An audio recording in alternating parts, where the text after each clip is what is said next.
Bismillahirrahmanirrahim. Sejarah singkat Hari Ibu. Gema Sumpah Pemuda yang pada tanggal 28 Oktober tahun 1928 digelorakan dalam Kongres Pemuda Indonesia, menggugah semangat para pemimpin perkumpulan kaum perempuan untuk mempersatukan diri dalam satu kesatuan wadah yang mandiri. Pada saat itu, sebagian besar perkumpulan masih merupakan bagian dari organisasi pemuda pejuang pergerakan bangsa. Selanjutnya, atas prakarsa para perempuan pejuang pergerakan kemerdekaan pada tanggal 22 sampai 25 Desember tahun 1928 diselenggarakan Kongres Perempuan Indonesia yang pertama di Yogyakarta. Salah satu keputusannya adalah dibentuknya satu organisasi federasi yang mandiri dengan nama Perserikatan Perkumpulan Perempuan Indonesia (PPPI).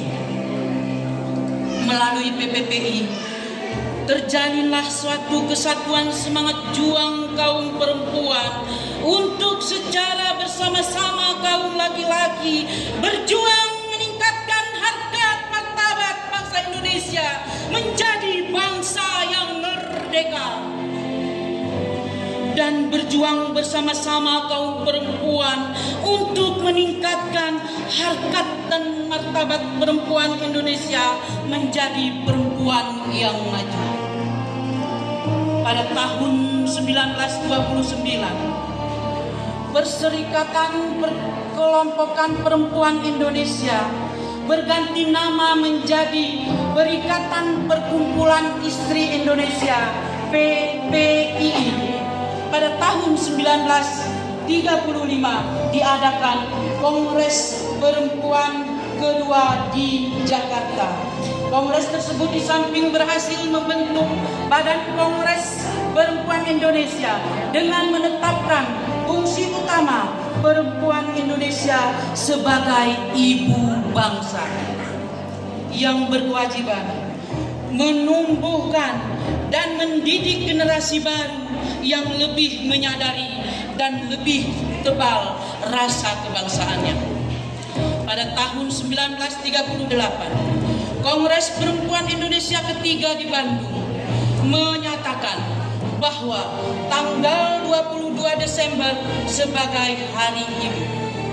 Selanjutnya dikukuhkan oleh pemerintah dengan keputusan Presiden nomor 316 tahun 1959 tentang hari-hari nasional yang bukan hari libur bertanggal 6 Desember 1959 yang menetapkan bahwa Hari Ibu jatuh pada tanggal 22 Desember merupakan hari nasional dan bukan hari libur.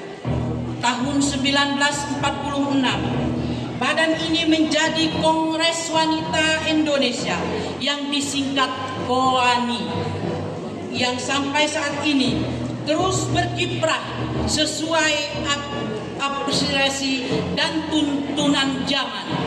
Peristiwa besar yang terjadi pada tanggal 22 Desember tersebut kemudian dijadikan tonggak sejarah bagi kesatuan pergerakan perempuan Indonesia. Hari Ibu oleh bangsa Indonesia diperingati tidak hanya untuk menghargai jasa-jasa perempuan sebagai seorang ibu, tetapi juga jasa perempuan secara menyeluruh, baik ibu dan istri maupun sebagai warga negara, warga masyarakat, dan sebagai abdi Allah Subhanahu wa Ta'ala, serta sebagai pejuang dan merebut menegakkan dan mengisi kemerdekaan dengan pembangunan nasional. Peringatan Hari Ibu dimaksudkan untuk senantiasa mengingatkan seluruh rakyat Indonesia, terutama generasi muda, akan makna Hari Ibu sebagai hari kebangkitan dan persatuan serta kesatuan perjuangan perempuan yang tidak dipisahkan dari kebangkitan perjuangan bangsa. Untuk itu perlu diwarisi api semangat juang guna senantiasa mempertebal tekad untuk melanjutkan perjuangan nasional menuju terwujudnya masyarakat yang adil dan makmur berdasarkan Pancasila dan Undang-Undang Dasar 1945. Semangat perjuangan kaum perempuan Indonesia tersebut sebagaimana tercermin dalam lambang Hari Ibu berupa setangkai bunga melati dengan kuntungnya yang mewangi, menggambarkan satu,